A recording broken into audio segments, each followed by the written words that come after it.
Vale, prepárense para un viaje que va a sacudir sus cimientos. Olviden todo lo que creen saber, porque vamos a sumergirnos en las profundidades de dos visiones del mundo que, aunque separadas por siglos, siguen resonando con una fuerza brutal en nuestra búsqueda de sentido. ¿Están listos para cuestionarlo todo? Antes de que nos lancemos de cabeza a este torbellino de ideas, quiero saber desde dónde nos están acompañando. Dejen en los comentarios su país y la hora en que están viendo esto. Me da una energía increíble ver cómo esta comunidad se extiende por todo el planeta. Y si están en su celular y esto que estamos por explorar les empieza a volar la cabeza, denle con todo al botón de me gusta. En serio, ese pequeño gesto ayuda una barbaridad a que estas reflexiones lleguen a más personas que, como ustedes, quizás estén buscando algo más. Bien, entremos en materia.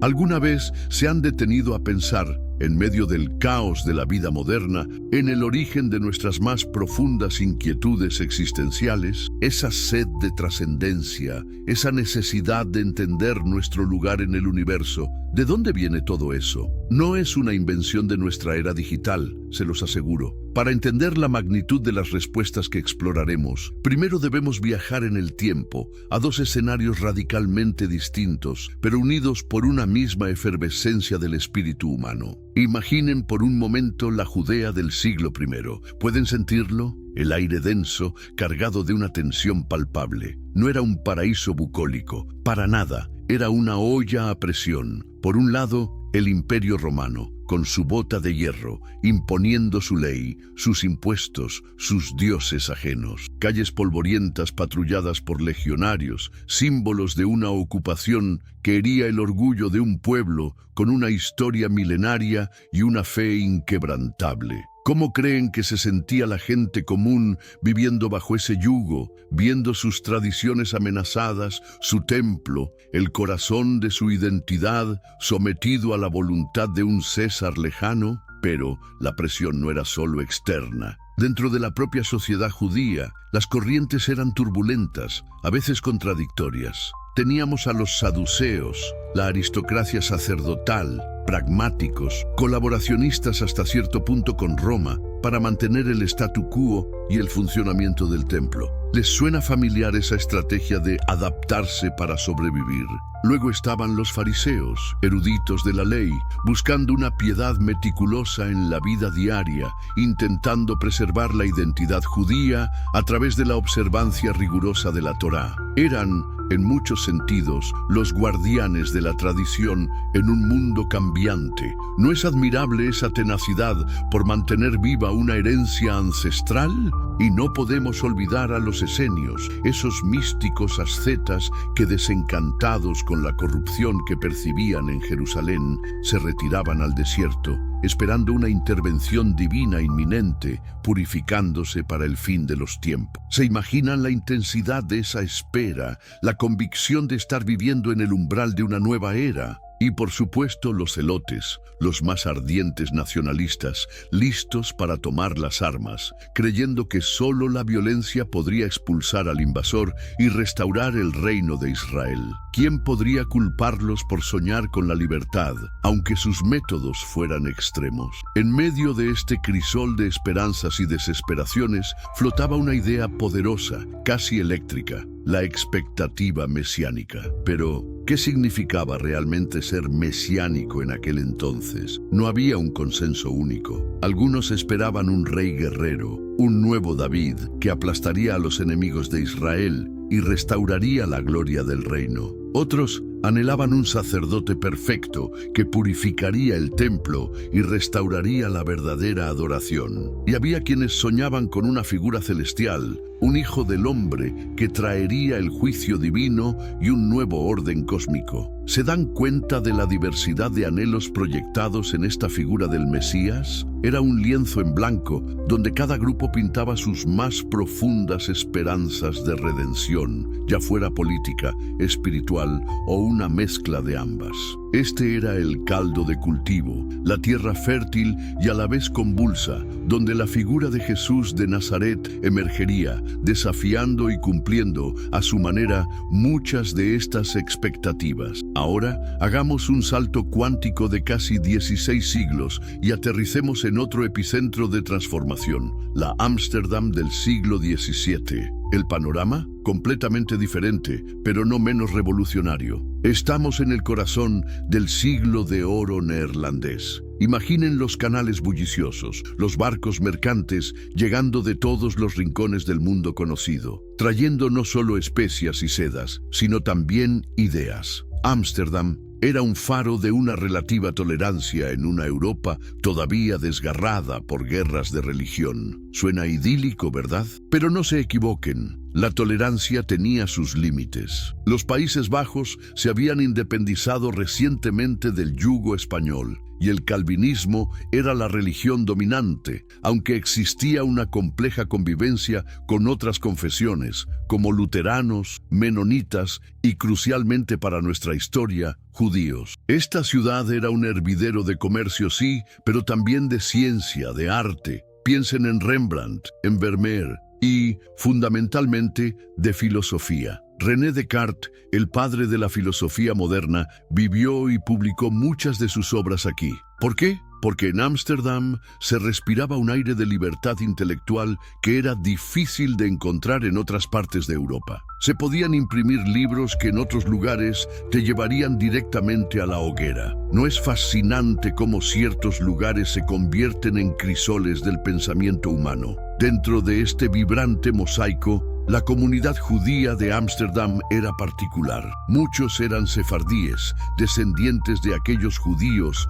expulsados de España y Portugal a finales del siglo XV. Habían encontrado en Ámsterdam un refugio, una oportunidad para reconstruir sus vidas y practicar su fe con una libertad que sus antepasados solo podían soñar. Eran una comunidad próspera, culta, con sus propias sinagogas, escuelas y una rica vida intelectual. Pero esta libertad también venía con sus propias presiones. Debían ser cuidadosos, no provocar a las autoridades calvinistas y mantener una cohesión interna férrea. Cualquier desviación doctrinal dentro de la comunidad era vista no solo como una herejía, sino como una amenaza potencial a la frágil estabilidad que tanto les había costado conseguir. ¿Pueden imaginar la tensión entre el anhelo de libre pensamiento y la necesidad de conformidad para la supervivencia del grupo? Este es el mundo que vio nacer y que luego repudió a Baruch Spinoza.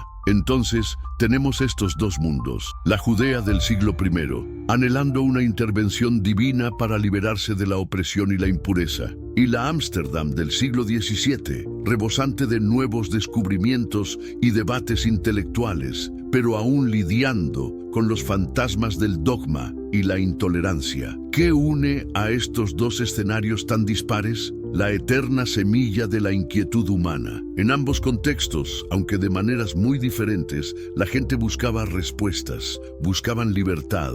Libertad del yugo romano, libertad de la tiranía del pecado, libertad de las cadenas de la superstición, libertad para pensar por uno mismo. Buscaban un sentido a la existencia, una forma de vivir una vida plena y significativa. ¿Acaso no es esa la misma búsqueda que nos mueve hoy, en pleno siglo XXI? Y es en estos calderos de transformación donde las primeras voces de Jesús y Spinoza comienzan a resonar, cada uno a su manera, articulando visiones que desafiarían radicalmente las ortodoxias de su tiempo. Como un predicador itinerante de una provincia remota del Imperio Romano y un filósofo judío excomulgado de Ámsterdam, llegaron a ofrecer dos de los sistemas de pensamiento más perdurables y revolucionarios de la historia. Esa es la pregunta que nos acompañará. Ahora, centrémonos primero en esa figura que ha marcado la historia de Occidente como ninguna otra, Jesús de Nazaret. Pero ¿quién fue realmente? Un simple hombre, un maestro de sabiduría, un revolucionario social, el Hijo de Dios encarnado. Las respuestas han variado enormemente a lo largo de los siglos y siguen siendo objeto de un debate apasionado. Para empezar, ¿cómo podemos siquiera acercarnos a conocer a alguien que vivió hace 2000 años, en una cultura tan diferente a la nuestra y de quien no poseemos ni una sola palabra escrita de su propia mano? Las fuentes principales que tenemos son, por supuesto, los evangelios del Nuevo Testamento: Mateo, Marcos, Lucas y Juan. Pero, ¿qué son exactamente estos textos? ¿Son biografías en el sentido moderno, reportajes periodísticos imparciales? La respuesta honesta es no. Los evangelios fueron escritos décadas después de la muerte de Jesús, por autores anónimos o cuyas identidades son complejas de determinar, con propósitos fundamentalmente teológicos y pastorales. Querían proclamar una buena noticia, convencer a sus lectores de que Jesús era el Mesías, el Hijo de Dios, y que en él se encontraba la salvación. ¿Significa esto que no tienen valor histórico? Para nada, pero debemos leerlos con una conciencia crítica, entendiendo su género literario y su intención. Pensemos en los tres primeros, los evangelios sinópticos: Mateo, Marcos y Lucas. Comparten mucho material, a veces palabra por palabra. Marcos es generalmente considerado el más antiguo, quizás escrito alrededor del año 70 d.C., poco después de la destrucción del Templo de Jerusalén. ¿Se imaginan el impacto de ese evento catastrófico en la psique judía y en las primeras comunidades cristianas? Mateo y Lucas, probablemente escritos 1 o 2 décadas después, parecen haber usado a Marcos como fuente, además de otra fuente hipotética de dichos de Jesús, conocida por los eruditos como Q, del alemán Quelle, que significa fuente y material propio. Juan, por otro lado, es muy diferente en estilo, cronología y contenido teológico, y suele datarse como el último de los canónicos, quizás hacia finales del siglo I.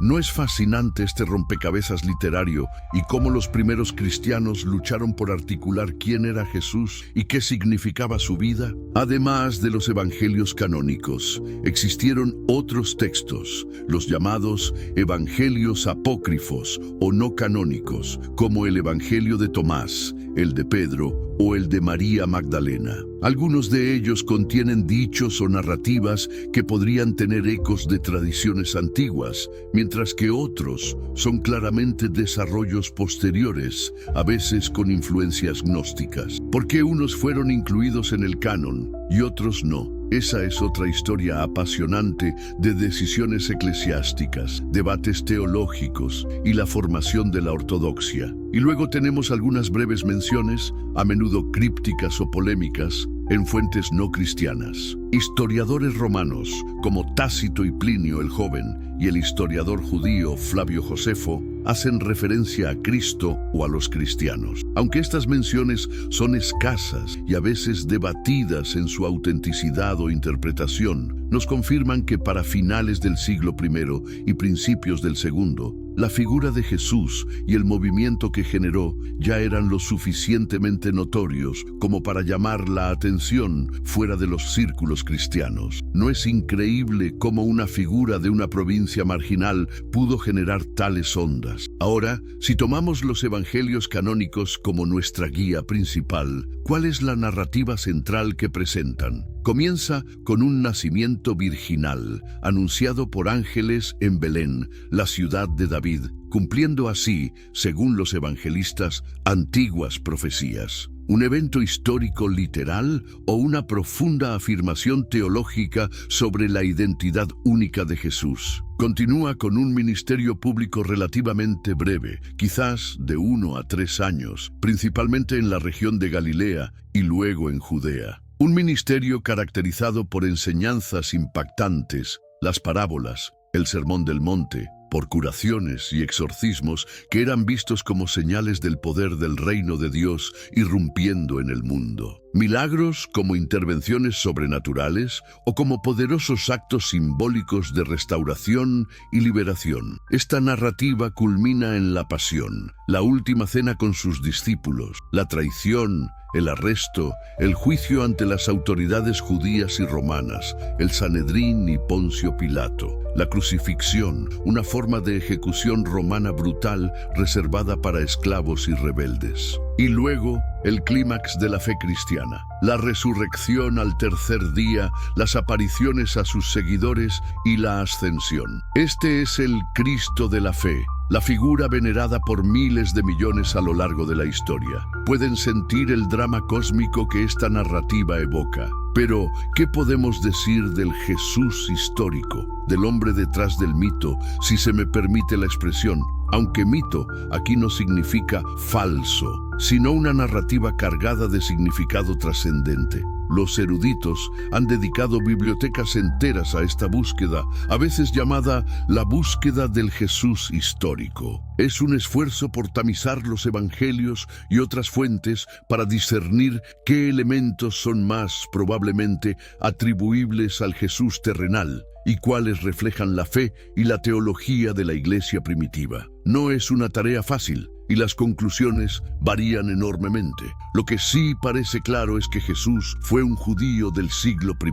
Nació, vivió y murió como judío. Hablaba arameo, probablemente entendía hebreo y quizás algo de griego. Sus enseñanzas estaban profundamente arraigadas en las escrituras hebreas, lo que los cristianos llaman el Antiguo Testamento. Frecuentaba la sinagoga, peregrinaba al templo de Jerusalén. Su Dios era el Dios de Abraham, Isaac y Jacob. Como entonces, un movimiento judío se transformó en una religión mayoritariamente gentil, a veces incluso hostil al judaísmo. Esa es una de las grandes y a menudo trágicas ironías de la historia. Era conocido como Jesús de Nazaret, un pueblo pequeño y probablemente insignificante de Galilea. Galilea era una región algo despreciada por la élite de Judea, vista como una zona rural, quizás menos pura en su observancia religiosa. Se dice que fue carpintero, tectón en griego, que podría significar artesano de la madera, la piedra o el metal. Esto lo situaría en la clase trabajadora, no entre los pobres más indigentes, pero ciertamente lejos de la élite rica y poderosa. ¿Cómo influyó su origen humilde en su mensaje y en su capacidad para conectar con la gente común? Su mensaje central parece haber girado en torno al reino de Dios o reino de los cielos, una frase enigmática y poderosa. Se refería a un reino político terrenal que restauraría la soberanía de Israel, o a un dominio espiritual en el corazón de los creyentes, o quizás a una transformación apocalíptica inminente del orden mundial. Probablemente contenía elementos de todo esto. Lo que sí parece es que su visión del reino implicaba una inversión de los valores mundanos. Los últimos serían los primeros, los humildes serían exaltados, los pobres y marginados tendrían un lugar de honor. ¿No es este un mensaje profundamente radical? Incluso hoy, su ética resumida en el Sermón del Monte llamaba a un amor que iba más allá de la reciprocidad, un amor incluso por los enemigos, a una justicia que superaba la mera legalidad, a una pureza de corazón que trascendía los rituales externos. Se asociaba con los marginados de la sociedad, recaudadores de impuestos, considerados traidores y pecadores, prostitutas, enfermos. Esto era escandaloso para muchos de los guardianes de la moralidad y la pureza religiosa de su tiempo. ¿No es un desafío constante a nuestras propias zonas de confort y a nuestras tendencias a juzgar y excluir? ¿Y su impacto inmediato? Los evangelios nos dicen que atrajo a multitudes, pero también generó una oposición creciente por parte de las autoridades religiosas y políticas, que finalmente lo vieron como una amenaza. Sus seguidores más cercanos, los 12 apóstoles, parecen haber luchado por comprender plenamente quién era y cuál era su misión, incluso después de su muerte. La experiencia de la resurrección, sea cual sea su naturaleza exacta, fue el catalizador que transformó a un grupo de seguidores desmoralizados y asustados en un movimiento audaz y expansivo. Creían que Dios había vindicado a Jesús, que su muerte no era el final, sino el comienzo de algo nuevo. Las primeras comunidades cristianas, comenzando en Jerusalén, eran sectas dentro del judaísmo. Se reunían en casas, compartían comidas, oraban y esperaban el pronto retorno de Jesús en gloria. Pero un punto de inflexión crucial fue la figura de Pablo de Tarso, un fariseo que inicialmente persiguió a los cristianos, pero que tras una experiencia transformadora en el camino a Damasco, se convirtió en el apóstol de los gentiles. Fue Pablo quien articuló con más fuerza la idea de que la fe en Jesús era el camino a la salvación no solo para los judíos, sino también para los no judíos, y que la observancia de la ley mosaica, como la circuncisión o las leyes dietéticas, no era necesaria para ellos. ¿Se imaginan la controversia que esto generó? Esto abrió las puertas del movimiento a todo el Imperio Romano y más allá, transformándolo de una secta judía mesiánica en una nueva religión universal. El resto, como dicen, es historia, una historia de luces y sombras, de increíble caridad y terrible crueldad, todo en nombre de este carpintero de Nazaret. Ahora respiremos profundo y saltemos de nuevo a esa Ámsterdam del siglo XVII, tan diferente en su superficie, pero con sus propias batallas por el alma humana. Aquí encontramos a Baruch o Benito de Spinoza, un nombre que para muchos en su época era sinónimo de herejía, de ateísmo, de peligro. Pero para otros, a lo largo de los siglos, ha sido un faro de razón, de libertad intelectual y de una profunda y serena espiritualidad. ¿Quién fue este hombre que provocó reacciones tan extremas? Nació en 1632 en el corazón de la comunidad judía portuguesa de Ámsterdam. Como mencionamos, esta comunidad era un refugio para aquellos que huían de la Inquisición en la península ibérica. Muchos de sus miembros o sus padres habían sido conversos o marranos, judíos forzados a convertirse al cristianismo, pero que a menudo practicaban el judaísmo en secreto, arriesgando sus vidas. Al llegar a la relativa seguridad de Ámsterdam, pudieron volver abiertamente a la fe de sus ancestros. Pueden imaginar la mezcla de alivio, gratitud, pero también de trauma y celo religioso que caracterizaba a esta comunidad. Querían preservar su identidad judía a toda costa, después de haber estado tan cerca de perderla. El joven Baruch recibió una educación judía tradicional. Estudió hebreo, la Torá, el Talmud y a filósofos judíos medievales como Maimónides. Se esperaba que se convirtiera en un miembro respetado de la comunidad, quizás un rabino o un comerciante próspero como su padre. Pero algo empezó a desviarlo del camino trazado. Además de sus estudios judíos, Spinoza se sintió atraído por el vibrante mundo intelectual que lo rodeaba. Aprendió latín, la lengua de la erudición europea, lo que le abrió las puertas a los clásicos, a los filósofos escolásticos, pero sobre todo a los pensadores revolucionarios de la nueva ciencia y filosofía, Giordano Bruno, Hobbes y, de manera crucial, René Descartes. ¿Se imaginan el conflicto interno de un joven brillante, educado en una tradición rica pero dogmática, al descubrir el poder embriagador de la razón cartesiana, con su énfasis en la duda metódica y la búsqueda de certezas claras y distintas? Las preguntas comenzaron a surgir, preguntas que para los líderes de su comunidad eran profundamente perturbadoras. ¿Era la Torá literalmente la palabra de Dios dictada a Moisés o un texto con una historia compleja de composición humana? ¿Era Dios una entidad personal, con voluntad y emociones, que intervenía en los asuntos humanos? ¿O algo diferente? ¿Era el alma humana inmortal en el sentido tradicional? ¿Eran los rituales y las leyes ceremoniales esenciales para la verdadera piedad? ¿O existía un camino más directo y racional hacia Dios? Las tensiones crecieron. Spinoza no era de los que se callaban sus dudas o disimulaban sus convicciones. Y la sinagoga de Ámsterdam, aunque tolerante en comparación con otras instituciones religiosas de la época, tenía sus límites, especialmente cuando se trataba de lo que consideraban los fundamentos de la fe judía y la cohesión de la comunidad.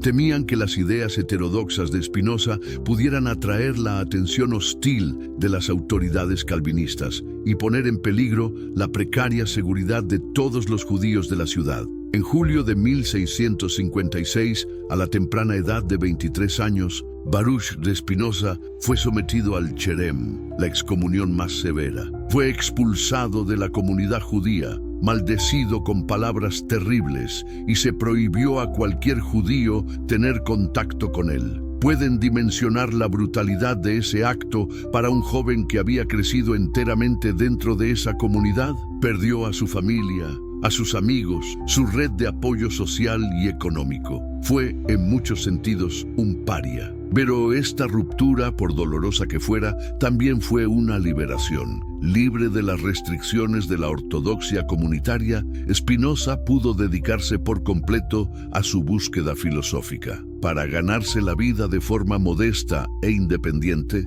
aprendió el oficio de pulir lentes ópticas para microscopios y telescopios. ¿No es simbólico que el hombre que quería ver la realidad con la máxima claridad se dedicara a fabricar instrumentos para agudizar la visión? Esta ocupación no solo le dio sustento, sino que también lo puso en contacto con científicos de la época, como Christian Huygens. Aunque vivió una vida relativamente retirada, no fue un ermitaño aislado. Mantuvo correspondencia con algunos de los intelectuales más importantes de Europa, como Henry Oldenburg, secretario de la Royal Society de Londres, y Gottfried Wilhelm Leibniz. Tuvo un pequeño círculo de amigos y discípulos, principalmente cristianos liberales y disidentes, como los colegiantes, que lo admiraban y lo apoyaban. Fue para este círculo que escribió sus primeras obras. Sus dos libros más importantes son el Tratado Teológico Político, Tractatus Theologico Politicus, publicado anónimamente en 1670,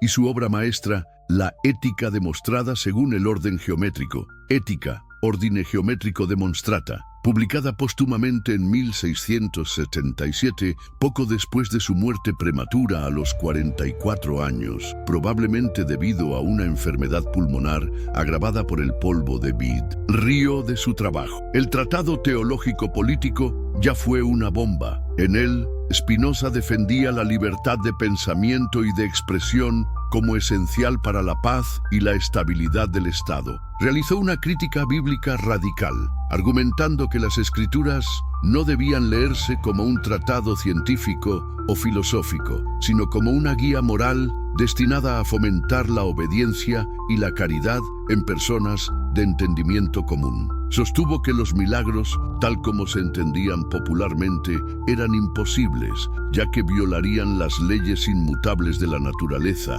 que para él eran las leyes de Dios, y abogó por un Estado democrático secular que garantizara la libertad religiosa. ¿Se dan cuenta de lo explosivas que eran estas ideas en un siglo donde la religión y la política estaban íntimamente entrelazadas y donde la herejía podía ser castigada con la muerte? Pero fue la ética la que selló su reputación como uno de los filósofos más originales y profundos, y también, para muchos de sus contemporáneos, el más peligroso. Escrita con el rigor formal de un tratado de geometría euclidiana, con definiciones, axiomas, proposiciones y demostraciones, la ética presenta un sistema metafísico, epistemológico, psicológico y ético completo. Comienza con Dios, o mejor dicho, con la substancia única, infinita y autocausada, que es la totalidad de la realidad. Esta substancia es lo que Spinoza llama Deus sive natura, Dios, o sea, la naturaleza.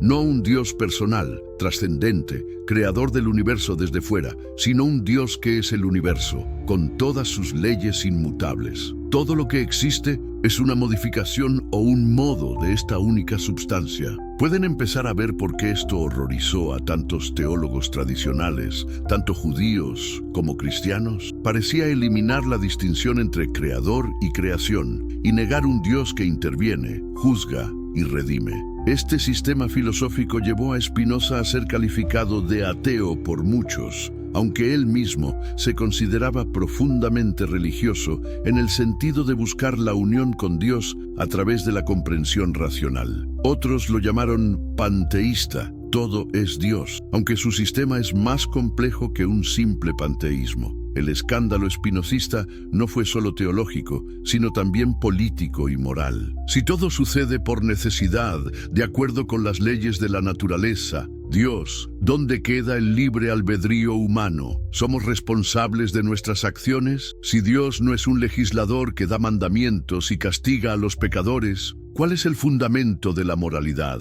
Estas eran las preguntas que sus críticos le lanzaban y que Spinoza intentó responder con una sutileza y profundidad que a menudo pasaron por alto. Este es, pues, el escenario y los protagonistas. Dos figuras monumentales, surgidas de contextos de profunda crisis y transformación, ofreciendo caminos radicalmente distintos para entender nuestra existencia y alcanzar la plenitud. Es posible que después de tantos siglos, sus voces aún tengan algo crucial que decirnos sobre la verdadera realidad. Yo creo que sí. Y si esta inmersión inicial ya les ha movido algo por dentro, imaginen lo que vendrá. Compartan este video con ese amigo o amiga que saben que está en una búsqueda similar, que no se conforma con respuestas fáciles, porque lo que sigue es un descenso aún más profundo a sus mensajes centrales, a sus visiones de Dios, del ser humano y del camino hacia lo que podríamos llamar salvación o quizás sabiduría. Acompáñenme. Muy bien. Hemos transitado por los pasillos de la historia, hemos sentido la vibración de Jerusalén en el siglo I y el murmullo intelectual de Ámsterdam en el XVII.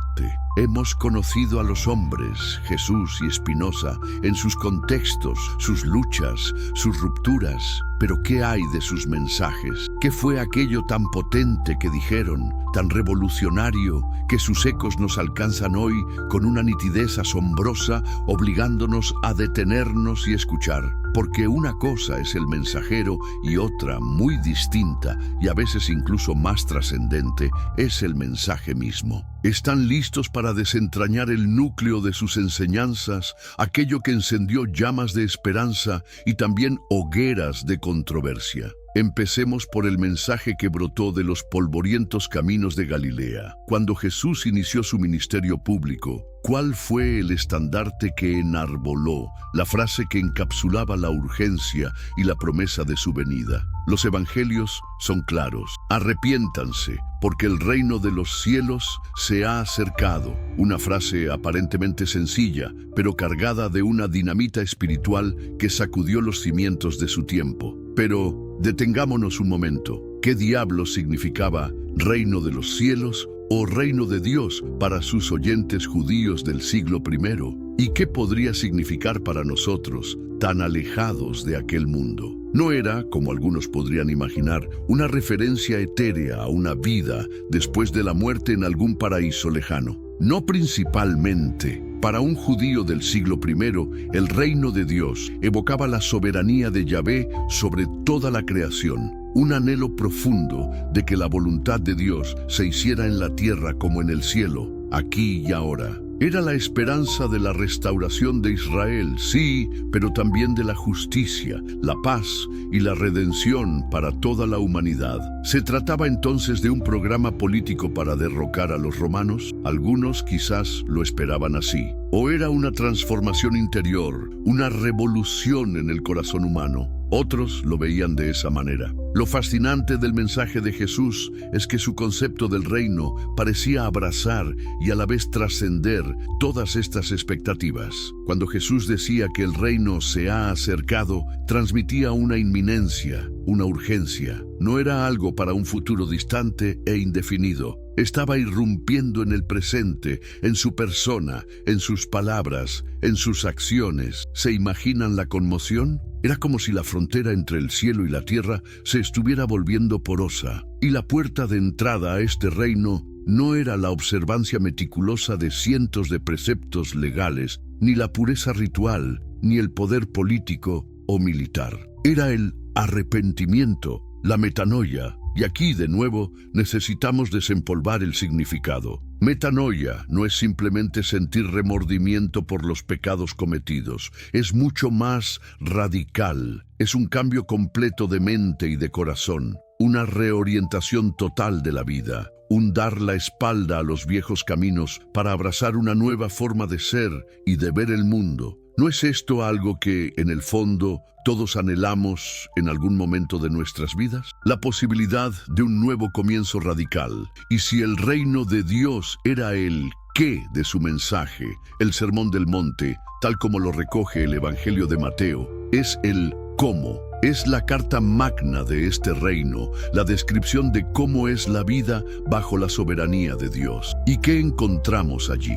No un conjunto de nuevas leyes, sino una profundización y radicalización de la Torá que dejó a sus oyentes boquiabiertos. Comienza con las bienaventuranzas. Bienaventurados los pobres de espíritu, porque de ellos es el reino de los cielos. Pobres de espíritu. No suena a debilidad, pero quizás se refiere a aquellos que reconocen su total dependencia de Dios, los que no confían en sus propias riquezas, poder o sabiduría. Bienaventurados los que lloran, los mansos, los que tienen hambre y sed de justicia, los misericordiosos, los limpios de corazón, los que trabajan por la paz, los perseguidos por causa de la justicia. ¿Se dan cuenta? Es una inversión total de los valores del mundo. El reino no pertenece a los poderosos, a los autosuficientes, a los violentos, sino a los humildes, a los compasivos, a los que anhelan la verdadera justicia. ¿No es esto un desafío directo a las estructuras de poder de cualquier época, incluida la nuestra? Y luego viene esa sección sorprendente donde Jesús dice: han oído que se dijo, pero yo les digo. Toma los mandamientos fundamentales: no matarás, no cometerás adulterio, y los lleva a un nivel interior mucho más profundo. Ya no se trata solo de no asesinar físicamente, sino de no albergar ira o desprecio en el corazón contra el hermano. ¿Quién de nosotros podría decir que está libre de eso? Ya no se trata solo de no cometer el acto físico del adulterio, sino de no codiciar con la mirada. La pureza que exige el reino es una pureza de intenciones, de pensamientos, de deseos. ¿Es esto una carga insoportable o una invitación a una transformación interior auténtica? ¿Y qué decir de la ley del talión, ojo por ojo, diente por diente, que en su origen fue un intento de limitar la venganza desmedida? Jesús la subvierte por completo. No resistan al que es malo, antes bien, a cualquiera que te hiera en la mejilla derecha, vuélvele también la otra. ¿Es esto una apología de la pasividad, una invitación a dejarse pisotear? ¿O es una estrategia radical de resistencia no violenta, una forma de romper el ciclo de la violencia y exponer la injusticia del agresor? Y el mandamiento culminante: amen a sus enemigos, bendigan a los que los maldicen, hagan bien a los que los odian, y oren por los que los ultrajan y los persiguen. ¿Hay algo más difícil, más contrario a nuestros instintos naturales que esto? Sin embargo, este amor incondicional, este ágape, es la quinta esencia de la ética del reino. Es el reflejo del amor de Dios mismo, que hace salir su sol sobre malos y buenos y que hace llover sobre justos e injustos. ¿Se puede aspirar a una meta moral más elevada? Pero ¿cómo enseñaba Jesús estas verdades tan profundas y desafiantes? A menudo a través de parábolas. Historias sencillas, tomadas de la vida cotidiana: un sembrador, una semilla de mostaza, una oveja perdida, un hijo pródigo, pero que contenían múltiples capas de significado. ¿Por qué parábolas? Quizás porque la verdad directa a veces es demasiado cegadora o demasiado fácil de rechazar. Una parábola te invita a entrar, a reflexionar, a descubrir el significado por ti mismo. Es una pedagogía de la participación. Pensemos en la parábola del sembrador. La semilla es la palabra del reino, pero cae en diferentes tipos de terreno. ¿Qué tipo de terreno somos nosotros? ¿El camino endurecido, el pedregal superficial, la tierra llena de espinos que ahogan o la buena tierra que da fruto abundante? La parábola no solo enseña, sino que interroga. O la parábola del buen samaritano. Un maestro de la ley le pregunta a Jesús: ¿quién es mi prójimo? Y Jesús no da una definición abstracta, sino que cuenta la historia de un hombre asaltado y dejado medio muerto, ignorado por un sacerdote y un levita, figuras religiosas por excelencia, y ayudado por un samaritano, alguien despreciado por los judíos de la época. Y Jesús concluye preguntando: ¿quién de estos tres te parece que fue el prójimo del que cayó en manos de los ladrones? La pregunta se invierte.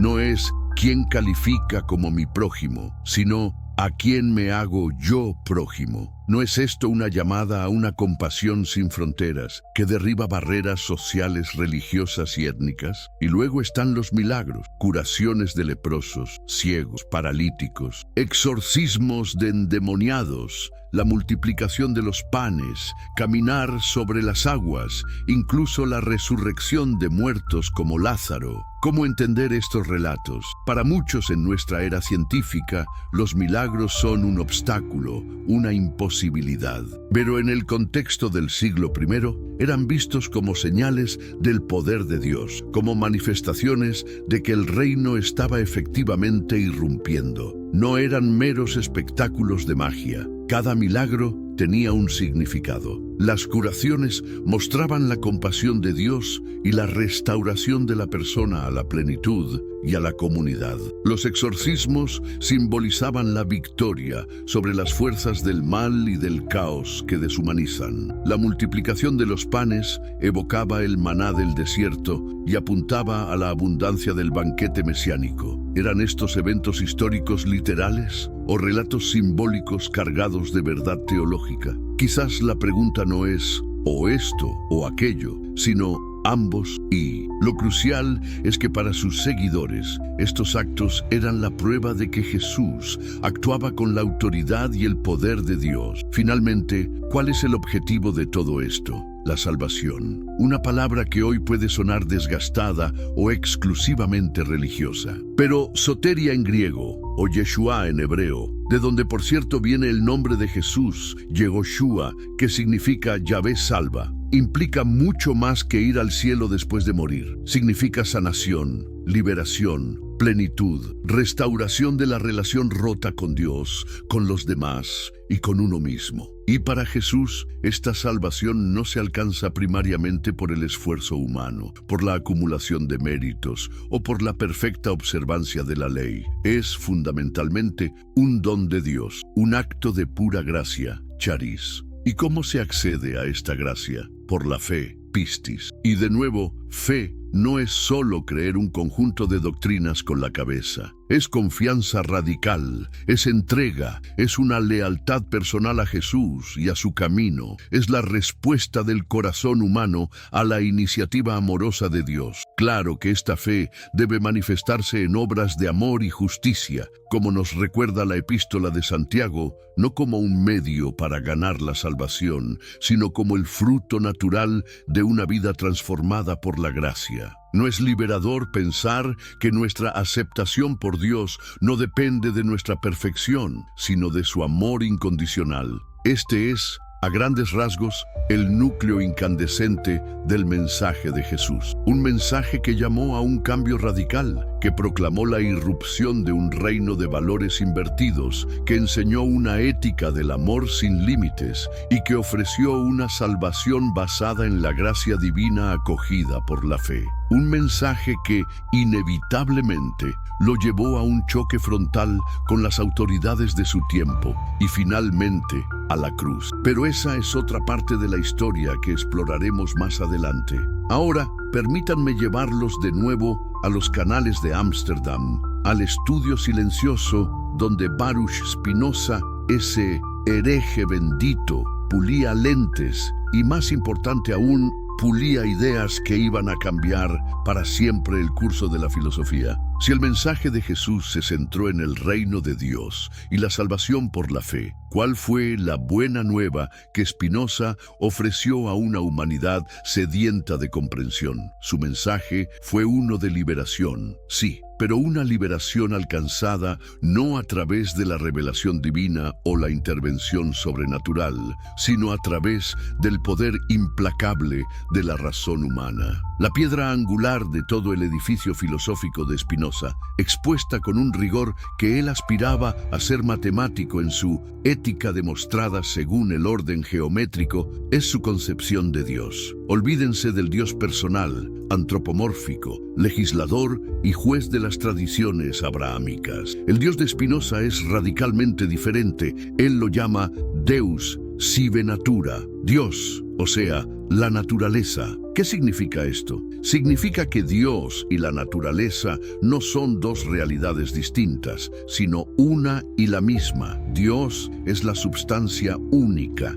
infinita, eterna, autocausada, que constituye la totalidad de lo que existe. No hay nada fuera de Dios, naturaleza. Todo lo que vemos, todo lo que experimentamos, las montañas, los ríos, las estrellas, nosotros mismos, nuestros pensamientos, nuestros cuerpos, no son creaciones separadas de Dios, sino modos o modificaciones de esa única substancia. ¿Pueden sentir la magnitud de esta idea? Disuelve la distinción tradicional entre creador y creación, entre lo natural y lo sobrenatural. Para Spinoza, solo existe lo natural, y eso natural es divino. Este Dios, naturaleza, no tiene voluntad, ni intelecto, ni emociones en el sentido humano. No planea, no elige, no ama ni odia como lo haría una persona. Actúa únicamente por la necesidad de su propia naturaleza, siguiendo leyes eternas e inmutables. El universo entero, con todo lo que contiene y todo lo que sucede en él, se despliega con una necesidad férrea,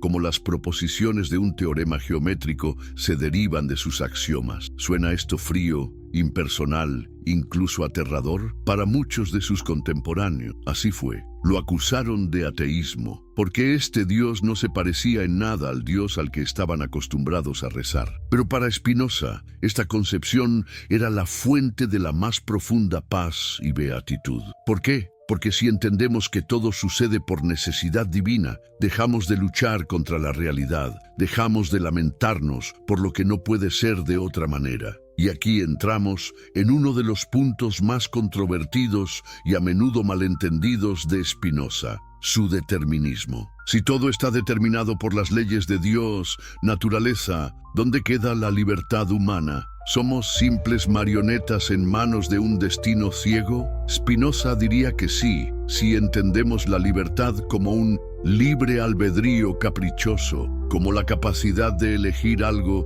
sin ninguna causa que nos determine. Para él, esa idea de libre albedrío es una ilusión, producto de nuestra ignorancia de las verdaderas causas que nos mueven. Creemos que somos libres cuando deseamos algo, simplemente porque somos conscientes de nuestro deseo. Pero ignoramos las causas que han producido ese deseo. Es como una piedra lanzada al aire que, si tuviera conciencia, pensaría que está volando por su propia voluntad. Pero entonces no hay libertad para Spinoza. Sí la hay, pero es una libertad redefinida. La verdadera libertad no consiste en la ausencia de necesidad, sino en la comprensión de la necesidad. Somos libres no cuando actuamos sin causa, sino cuando actuamos de acuerdo con las leyes de nuestra propia naturaleza, guiados por la razón, y no coaccionados por causas externas o por nuestras pasiones internas. Cuanto más comprendemos por qué somos como somos y por qué hacemos lo que hacemos, es decir, cuanto más conocemos las causas que nos determinan, más libres nos volvemos. ¿No es esto una idea profundamente liberadora a su manera? Dejar de ser esclavos de impulsos que no entendemos para convertirnos en agentes conscientes de nuestra propia naturaleza. Y esto nos lleva al corazón de la ética de Spinoza, el camino de la servidumbre a la libertad, de la tristeza a la alegría, de la ignorancia al conocimiento. Spinoza distingue tres tipos de conocimiento. El primero es la imaginación o la opinión, que se basa en la experiencia sensible, confusa y en el testimonio de otros. De aquí surgen las ideas inadecuadas, parciales, y es la fuente de nuestras pasiones. El segundo tipo es la razón, que nos permite formar ideas adecuadas, claras y distintas, comprendiendo las propiedades comunes de las cosas y las relaciones de causa y efecto. El tercer y más alto tipo de conocimiento es la intuición, una aprehensión directa e inmediata de la esencia de las cosas en su relación con Dios. Nuestras vidas, dice Spinoza, suelen estar dominadas por las pasiones, affectus. Y aquí pasión no es solo un sentimiento fuerte, sino un estado en el que somos pacientes, es decir, actuados desde fuera, en lugar de ser agentes de nuestras propias acciones. Las pasiones tristes, como el odio, el miedo, la envidia, la desesperación, disminuyen nuestra potencia de obrar, nuestra capacidad de autopreservación y de florecimiento, lo que Spinoza llama conatus, el esfuerzo fundamental de cada ser por perseverar en su propia existencia. Estas pasiones surgen de ideas inadecuadas, de una comprensión confusa de nosotros mismos y del mundo. Por ejemplo, odiamos algo porque lo percibimos como una amenaza a nuestro ser, pero quizás esa percepción está distorsionada por la ignorancia. El camino hacia la libertad y la virtud consiste en transformar estas pasiones en acciones, y esto se logra reemplazando las ideas inadecuadas por ideas adecuadas, a través de la razón y la intuición. Cuando comprendemos verdaderamente la causa de una pasión, esta deja de ser una pasión en el sentido de algo que nos domina desde fuera y se convierte en una emoción activa, algo que forma parte de nuestra propia naturaleza comprendida. La virtud, para Spinoza, no es la obediencia a mandamientos externos, sino el desarrollo de nuestra propia potencia de obrar de acuerdo con la razón. Ser virtuoso es ser poderoso, en el sentido de ser capaz de autodeterminarse racionalmente. ¿Y cuál es la emoción activa por excelencia que surge de la comprensión racional?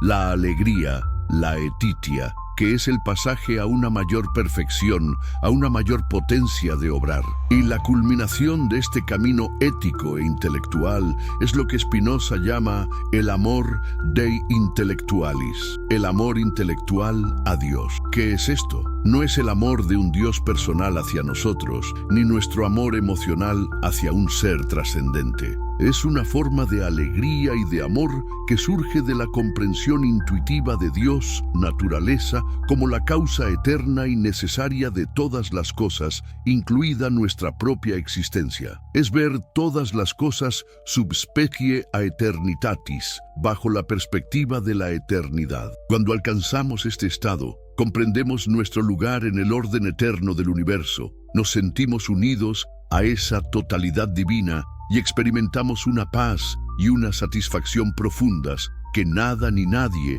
nos puede quitar. Esta es la suprema beatitud, la felicidad más alta a la que un ser humano puede aspirar. Es una forma de inmortalidad, no en el sentido de una supervivencia personal después de la muerte, sino en el sentido de que la parte de nuestra mente que conoce intuitivamente a Dios es eterna, porque participa de la eternidad de Dios mismo. ¿No es esta una visión de la salvación profundamente filosófica y a su manera profundamente espiritual? Así que tenemos dos mensajes extraordinarios. Jesús, proclamando un reino de Dios que irrumpe con amor y gracia, llamando a la fe y a una transformación del corazón. Spinoza, revelando un Dios que es la naturaleza misma, llamando a la razón y a una transformación del entendimiento para alcanzar la beatitud.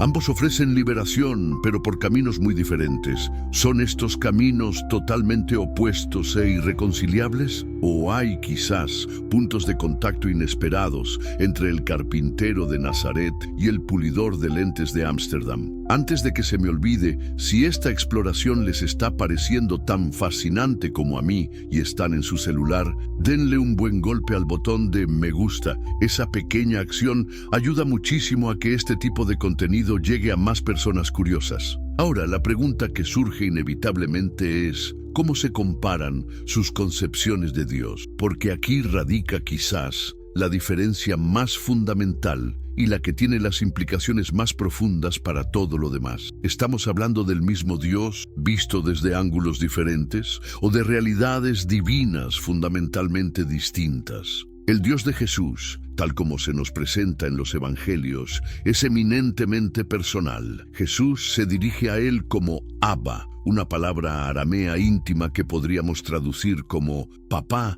o padre querido. Este Dios es un padre amoroso, misericordioso, providente, que se preocupa por sus hijos, que escucha sus oraciones, que interviene en la historia. Es un Dios que se revela, que tiene una voluntad, que establece pactos, que envía profetas y finalmente a su propio Hijo. Es un Dios con quien se puede tener una relación personal, un diálogo. Pensemos en las parábolas de Jesús. El padre que espera con los brazos abiertos al hijo pródigo, el pastor que busca a la oveja perdida. Estas imágenes transmiten un Dios que siente, que se conmueve, que busca activamente la reconciliación con la humanidad. ¿No es esta una imagen de Dios que ofrece un consuelo inmenso, la sensación de no estar solo en el universo? Ahora contrastemos esto con el Dios de Spinoza, Deus sive natura. Este Dios es la substancia impersonal, la totalidad de la realidad, regida por leyes eternas e inmutables. No tiene voluntad en el sentido humano, porque la voluntad implica una carencia, un deseo de algo que no se tiene. Y Dios, naturaleza, es todo, no le falta nada. No tiene intelecto en el sentido humano, porque el intelecto discursivo procede paso a paso. Y Dios, naturaleza, lo contiene todo simultáneamente en una comprensión perfecta. No tiene emociones como el amor, la ira o la tristeza, porque estas son pasiones que surgen de la interacción con cosas externas, y no hay nada externo a Dios, naturaleza. ¿Significa esto que el Dios de Spinoza es indiferente o cruel? No, simplemente significa que opera de acuerdo con la necesidad de su propia naturaleza perfecta, no de acuerdo con caprichos o preferencias humanas. El amor de Dios, para Spinoza, es la perfección de su ser, la forma en que Dios se afirma a sí mismo en la infinita cadena de causas y efectos que constituyen el universo. ¿Puede un Dios así ser objeto de adoración o de oración en el sentido tradicional? Esto nos lleva directamente a las implicaciones para la oración y el culto. Para Jesús, la oración es fundamental. Él mismo ora constantemente, enseña a sus discípulos a orar.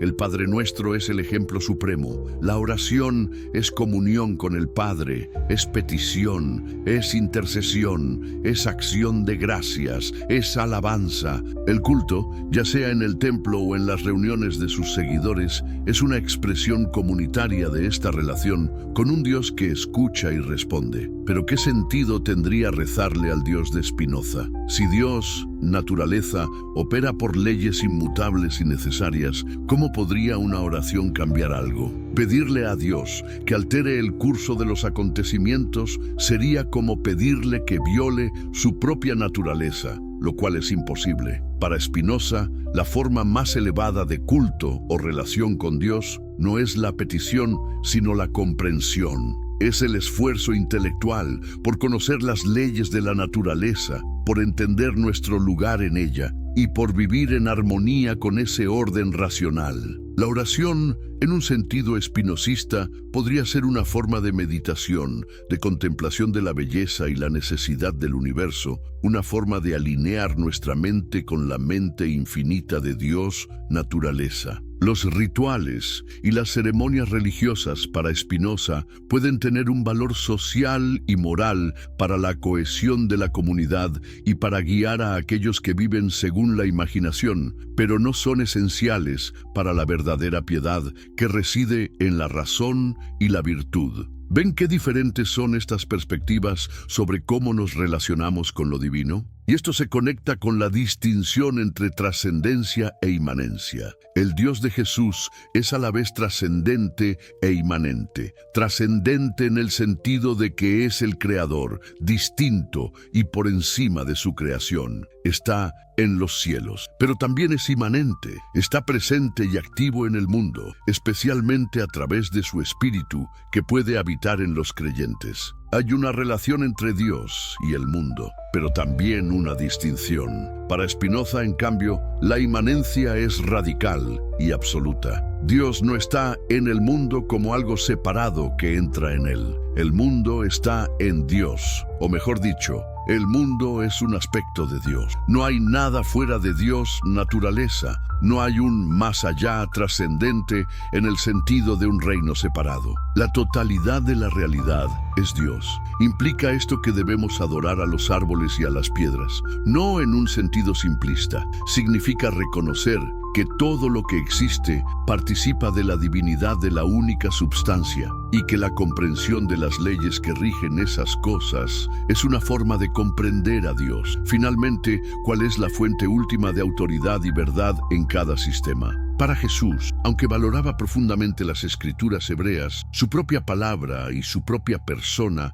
eran la revelación definitiva de Dios. Yo soy el camino, la verdad y la vida. Sus enseñanzas, sus acciones, su identidad misma son la clave para conocer a Dios y su voluntad. La autoridad reside en la revelación divina encarnada en Él. Para Spinoza, la única fuente de verdad y la única autoridad última es la razón. Las escrituras deben ser sometidas al escrutinio de la razón. La revelación no puede contradecir a la razón, porque la razón misma es una luz divina en nosotros. La verdad se encuentra no en la obediencia ciega a una autoridad externa, sino en la evidencia clara y distinta que la razón nos proporciona. Entonces, un Padre amoroso que interviene y salva por gracia, o una naturaleza infinita que opera por necesidad y nos llama a la beatitud a través de la comprensión racional, fe o razón como guías supremas, un Dios personal al que rezamos o una substancia impersonal que contemplamos. Estas no son preguntas triviales. Las respuestas que demos moldean no solo nuestra visión del universo, sino también la forma en que vivimos nuestras vidas, cómo nos relacionamos con los demás y dónde buscamos consuelo y significado. Y después de este denso recorrido por los mensajes centrales y las concepciones de Dios, quizás se sientan un poco abrumados. Es natural. Estamos lidiando con algunas de las ideas más profundas y desafiantes que la mente humana ha concebido. Si es así, les pido que no se desanimen. La búsqueda de la verdadera realidad, si es que tal cosa existe de forma unívoca, es un maratón, no un sprint. Y si este viaje les está aportando, aunque sea una chispa de nueva comprensión o una nueva pregunta que los mueva, entonces compartan este video con alguien que crean que también podría apreciarlo. A veces, la mejor manera de profundizar nuestro propio entendimiento es discutiendo estas ideas con otros, porque lo que viene ahora es explorar cómo estas visiones tan distintas de Dios y del mensaje central se traducen en caminos concretos para alcanzar esa buena vida. ¿Es la fe en la gracia divina o el conocimiento racional lo que nos lleva a la plenitud? ¿Cómo entienden cada uno el sufrimiento, la comunidad, la ética? Las respuestas, como pueden imaginar, son tan fascinantes como divergentes. Saludos, exploradores de la conciencia sedientos de respuestas. Hemos navegado por los mensajes centrales de Jesús y Spinoza. Hemos confrontado sus visiones de Dios, tan radicalmente distintas, tan provocadoras. Pero, ¿de qué sirve un mapa estelar si no nos guía en nuestro viaje terrenal? ¿De qué vale una filosofía sublime si no moldea nuestras acciones, si no define nuestra brújula moral en el laberinto de la existencia? Es hora de bajar estas ideas del cielo de la abstracción a la tierra firme de la vida cotidiana. ¿Cómo se vive según Jesús? ¿Cómo se vive según Spinoza? ¿Qué nos dicen sobre el bien y el mal, sobre la justicia y la misericordia, sobre el camino hacia una vida que realmente valga la pena ser vivida? Antes de sumergirnos en estas aguas profundas de la ética y la praxis vital, quiero hacer una pausa y conectar con ustedes, esta comunidad increíble que se está formando. Cuéntenme de nuevo, ¿desde qué rincón del mundo nos acompañan hoy y qué hora marca su reloj? Es un combustible tremendo para mí saber hasta dónde viajan estas reflexiones. Y si están ahí, con el celular en la mano, y sienten que esto les está removiendo algo por dentro, ya saben qué hacer. Un buen toque al botón de me gusta es como un viento favorable que impulsa este barco a nuevos horizontes, a más personas que, como ustedes, no se conforman con lo superficial. Muy bien, hablemos de ética. ¿Qué es bueno? ¿Qué es malo? ¿Quién lo decide? una voz divina grabada en tablas de piedra o susurrada al corazón? ¿O es la fría y lúcida razón la que nos desvela las leyes de una vida recta? Comencemos con Jesús. Cuando le preguntaron cuál era el mandamiento más importante de toda la vasta y compleja ley mosaica, su respuesta fue de una simplicidad y una profundidad demoledoras. Amarás al Señor tu Dios con todo tu corazón, con toda tu alma y con toda tu mente. Este es el grande y primer mandamiento, y el segundo es semejante a este: amarás a tu prójimo como a ti mismo. De estos dos mandamientos dependen toda la ley y los profetas. ¿Pueden sentir el peso de estas palabras? No es una lista interminable de reglas y prohibiciones. Es un principio fundamental, un motor que lo impulsa todo: el amor. Un amor bidireccional, vertical hacia Dios, horizontal hacia el prójimo. Pero, ¿qué significa amar a Dios con todo nuestro ser? Para Jesús, no era solo un sentimiento piadoso o la participación en rituales. Era una entrega total, una confianza absoluta, una obediencia gozosa a su voluntad. Y esta voluntad, ¿dónde se expresa más claramente? En el amor al prójimo. Jesús deja claro que no se puede amar verdaderamente a Dios si se desprecia o se ignora al hermano. ¿Recuerdan la parábola de las ovejas y los cabritos en Mateo 25? El juicio final no se basa en la ortodoxia doctrinal o en la observancia ritual, sino en acciones concretas de compasión: dar de comer al hambriento, de beber al sediento, acoger al forastero, vestir al desnudo, visitar al enfermo y al encarcelado. Y la frase clave: en cuanto lo hicieron a uno de estos, mis hermanos más pequeños, a mí lo hicieron. El amor a Dios se verifica, se hace tangible en el amor al ser humano necesitado. ¿No es esta una ética que pone patas arriba nuestras jerarquías y prioridades? Y amar al prójimo como a ti mismo, ¿qué implica? Implica reconocer la dignidad inherente de cada persona creada a imagen de Dios. Implica empatía, ponerse en el lugar del otro. Implica justicia, porque no se puede amar al prójimo si se toleran o se perpetúan estructuras que lo oprimen. La regla de oro: todas las cosas que quieran que los hombres hagan con ustedes, así también hagan ustedes con ellos. Es la brújula práctica de esta ética. Pero Jesús va incluso más allá, como vimos. Amar a los enemigos, perdonar 70 veces 7. ¿Es esto humanamente posible sin una ayuda que trascienda nuestra propia capacidad?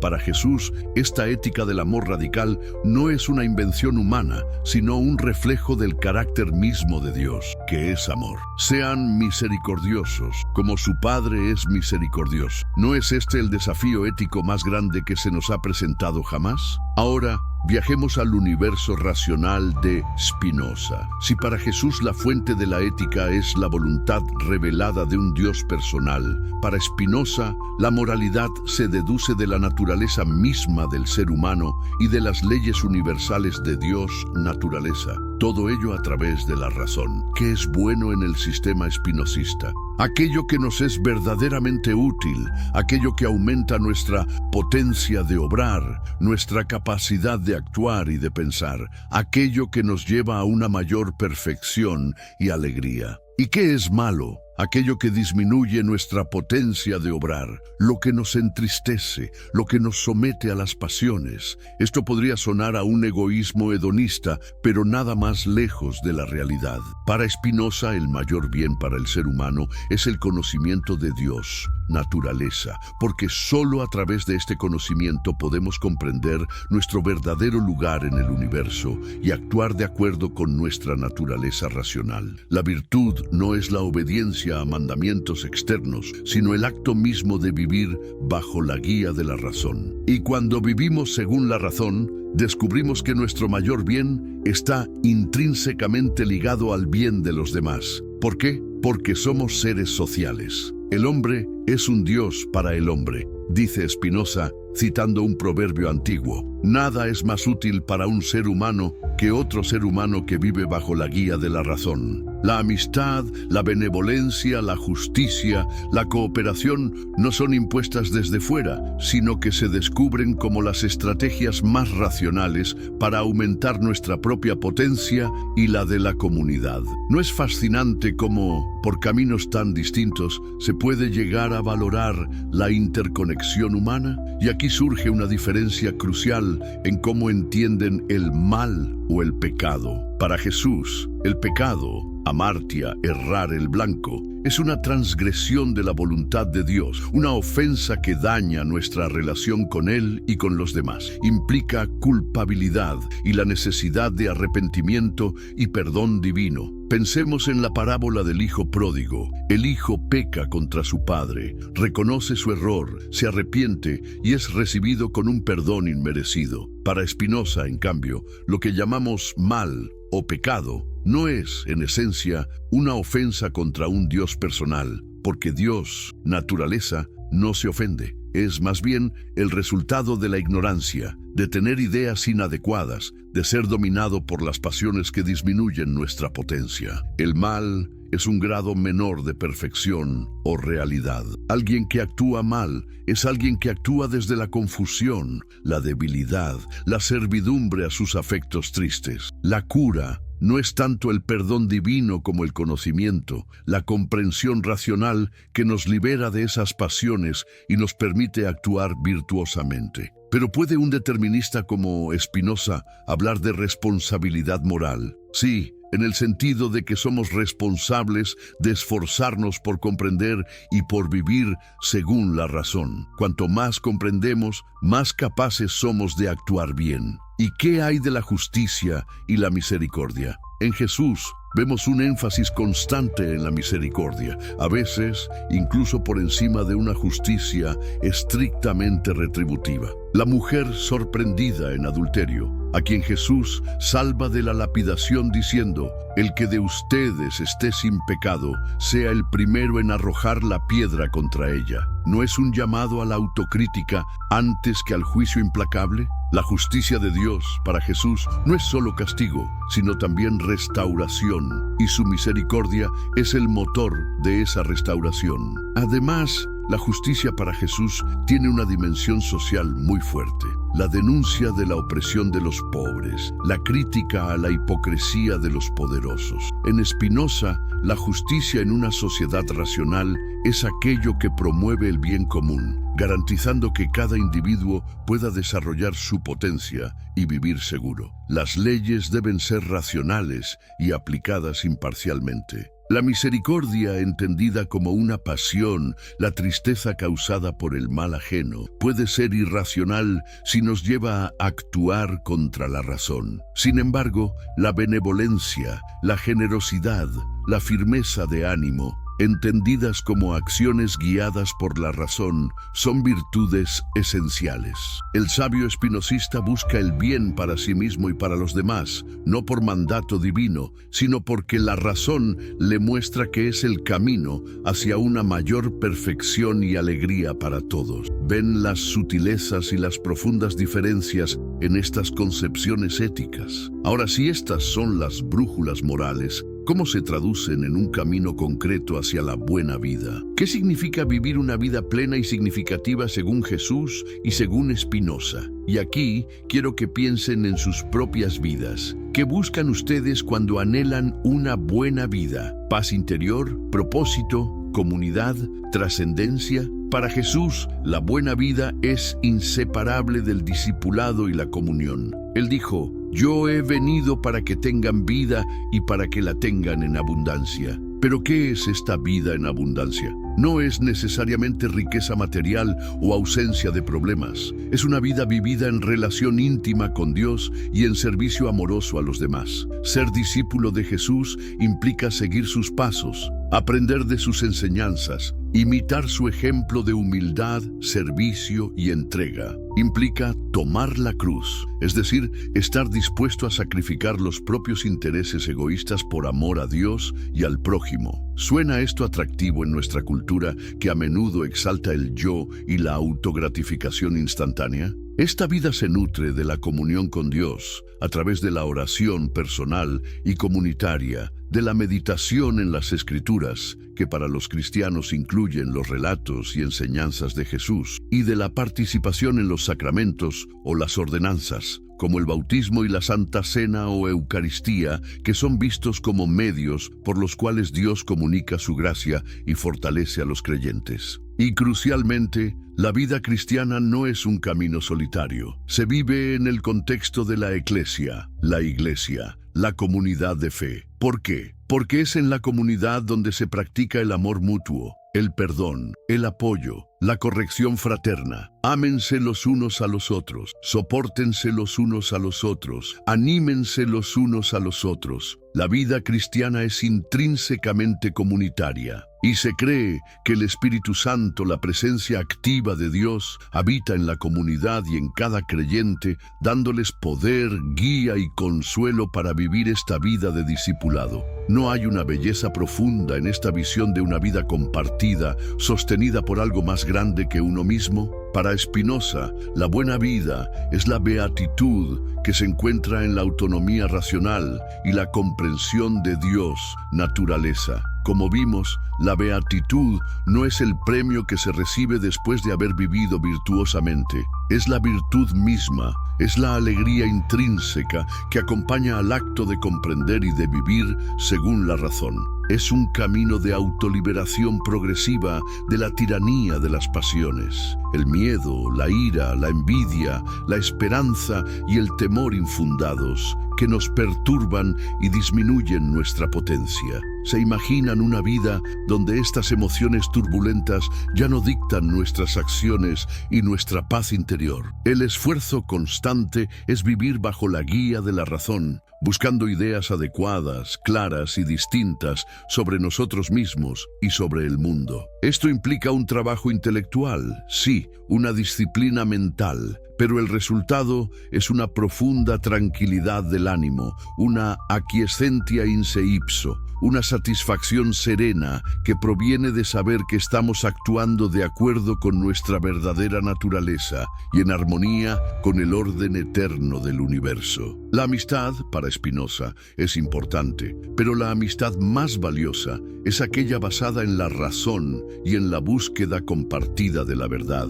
Aunque el camino hacia la sabiduría puede parecer un esfuerzo individual, Spinoza también reconoce que una sociedad bien ordenada, donde reine la paz y la seguridad, es el mejor entorno para que el filósofo pueda dedicarse a esta búsqueda. ¿No resuena esto con nuestra propia necesidad de espacios seguros y estables para poder reflexionar y crecer? Y aquí llegamos a una pregunta ineludible. ¿Qué papel juega el sufrimiento en estas dos visiones de la buena vida? Porque, seamos honestos, el sufrimiento es una constante en la experiencia humana. ¿Cómo lo integramos? Para Jesús, el sufrimiento es una realidad trágica en un mundo que no está como Dios querría. Él mismo experimentó el sufrimiento en su forma más extrema en la cruz. Pero en la visión cristiana, el sufrimiento puede tener un sentido redentor. El sufrimiento de Cristo es visto como el medio por el cual se logra la reconciliación entre Dios y la humanidad.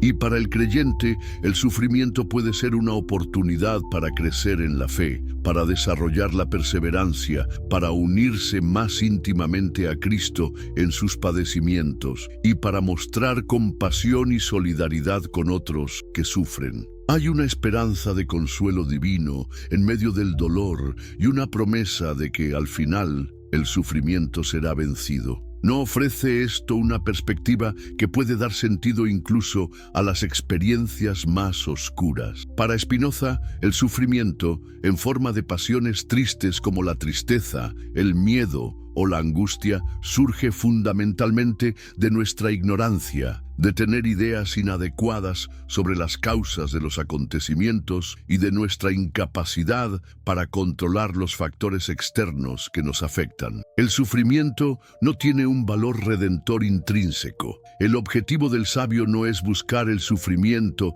ni glorificarlo, sino comprender sus causas y, en la medida de lo posible, superarlo o transformarlo a través de la razón. Esto implica reconocer lo que está bajo bajo nuestro control, nuestros pensamientos, nuestras actitudes y lo que no lo está. Debemos aceptar con ecuanimidad aquello que no podemos cambiar, sabiendo que forma parte del orden necesario e inmutable de Dios, naturaleza. ¿No hay una gran sabiduría en esta aceptación serena de la realidad, en este esfuerzo por no ser perturbados por lo inevitable? Hemos hablado de ética, del camino hacia una vida plena, pero ¿qué hay del final del camino? ¿Qué sucede cuando la muerte llama a nuestra puerta? Esta es, quizás, la pregunta más universal y angustiante de todas. ¿Hay algo más allá? ¿O es la nada el destino final? Las respuestas de Jesús y Spinoza a esta pregunta son, una vez más, profundamente divergentes y reveladoras.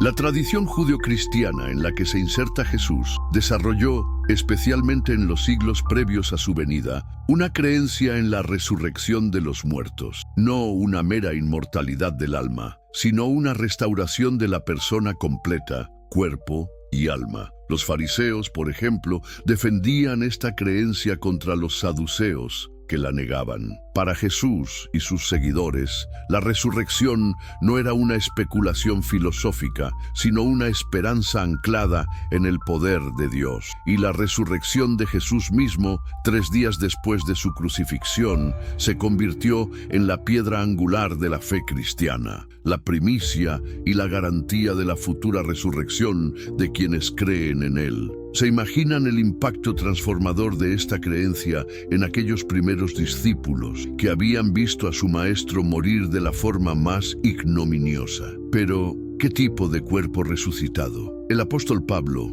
en su primera carta a los Corintios, habla de un cuerpo transformado, glorificado, incorruptible, adaptado a una nueva forma de existencia. No una simple reanimación del cadáver que vuelve a la vida terrenal, sino algo radicalmente nuevo. Y esta resurrección es el preludio de la vida eterna, Zoe Aionios. Y aquí de nuevo, vida eterna no significa simplemente una duración infinita de la existencia actual, sino una calidad de vida diferente, una participación en la vida misma de Dios, una comunión perfecta con Él y con los redimidos. Esta vida eterna comienza, en cierto sentido, ya aquí en la tierra para el creyente, pero alcanza su plenitud después de la muerte. Esta esperanza también está ligada a la idea de un juicio final, donde cada uno rendirá cuentas de su vida y donde la justicia divina prevalecerá definitivamente. Conceptos como el cielo y el infierno,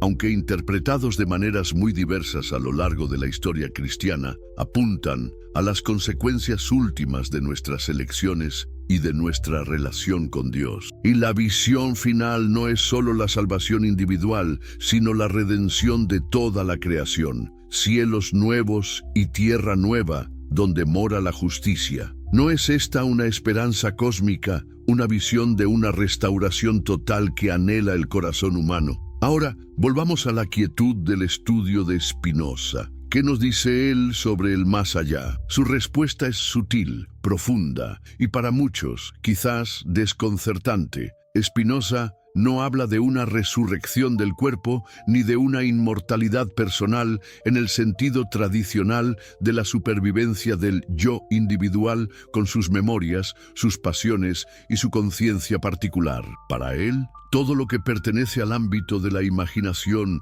y de las pasiones, todo lo que constituye nuestra identidad empírica y temporal, perece con el cuerpo. ¿Suena esto desolador? Pero Spinoza sí habla de una forma de eternidad. En la Ética afirma, sentimos y experimentamos que somos eternos. ¿Qué significa esto? Lo que es eterno en nosotros no es nuestro yo individual y finito, sino aquella parte de nuestra mente que conoce las cosas a través del segundo y tercer tipo de conocimiento, es decir, a través de la razón y la intuición científica. Es la parte de nuestra mente que comprende las verdades eternas, las esencias de las cosas y sobre todo que comprende a Dios, naturaleza, bajo la perspectiva de la eternidad, subspecie aeternitatis. Esta comprensión no es algo que comienza después de la muerte, es una capacidad que podemos desarrollar y experimentar en esta vida. Cuanto más conocemos a Dios y las cosas a través de la razón y la intuición,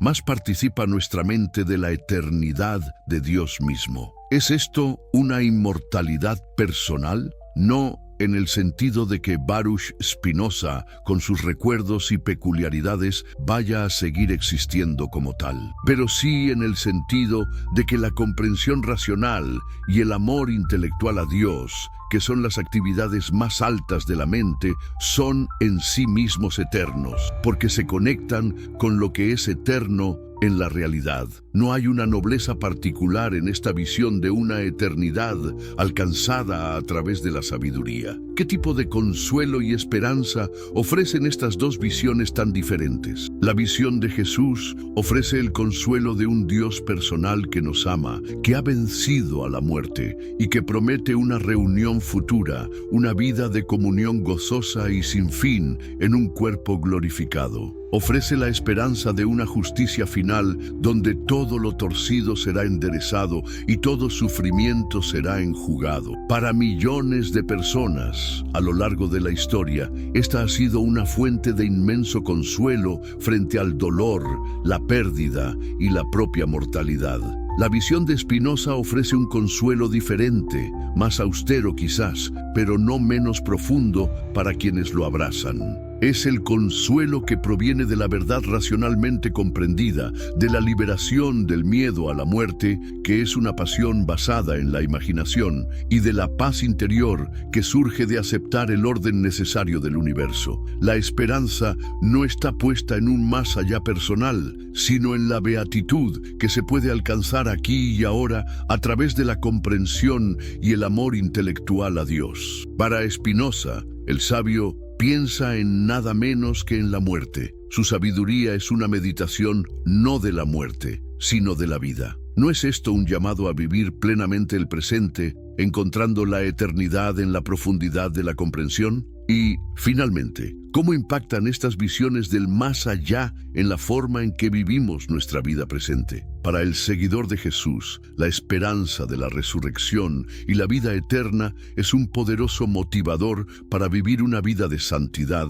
amor y servicio. Si esta vida no es todo lo que hay, entonces las prioridades cambian. Hay un sentido de urgencia, dada la perspectiva del reino venidero y del juicio. Hay un llamado a acumular tesoros en el cielo, es decir, a invertir en aquello que tiene valor eterno. Para Spinoza, la comprensión de la eternidad de la mente y la búsqueda del amor, Dei Intellectualis, motivan a cultivar la razón, a vivir virtuosamente, porque la virtud es su propia recompensa y parte de esa beatitud eterna, a buscar la paz interior y a contribuir al bien común. La sabiduría no nos aleja de la vida, sino que nos enseña a vivirla de la manera más plena y racional posible. Hemos recorrido un largo camino, explorando la ética, la buena vida y el destino último según Jesús y Spinoza. ¿Se sienten más cerca de alguna de estas visiones? ¿O quizás ven valor en ambas a pesar de sus diferencias? Y ya que estamos en este punto de reflexión profunda, si estas ideas les están resonando, si sienten que este viaje intelectual y espiritual vale la pena, no olviden darle al botón de me gusta, especialmente si están en el móvil. Es un pequeño gesto que hace una gran diferencia para que podamos seguir explorando juntos. Y si conocen a alguien, un amigo, un familiar, un compañero de búsquedas que podría beneficiarse de estas reflexiones, que está tratando de entender la verdadera realidad detrás de las apariencias, compártanle este video. A veces, una conversación sobre estas grandes preguntas puede ser el inicio de un descubrimiento transformador, porque lo que sigue es crucial. Hemos visto sus vidas, sus mensajes, sus visiones de Dios, de la ética y del más allá. Ahora tenemos que preguntarnos, ¿cuál ha sido su legado? ¿Cómo estas dos figuras, tan distantes en el tiempo y en el pensamiento, han moldeado el mundo en el que vivimos hoy? Y es posible, solo posible, que sus caminos, aparentemente tan divergentes, puedan tener puntos de encuentro o incluso complementarse de alguna manera en nuestra búsqueda contemporánea de sentido. No se lo pierdan.